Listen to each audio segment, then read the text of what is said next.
somewhere between 40 and 50% of the boat will be recycled.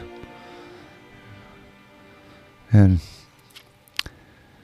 even little small chunks. Dad has things that he makes out of smaller pieces, so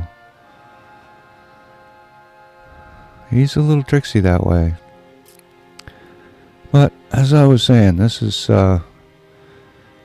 very, very difficult to see.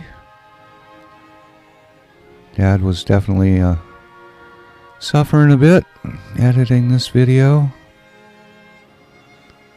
So we're just not going to say a whole bunch. We'll just let everybody just kind of watch her come apart. So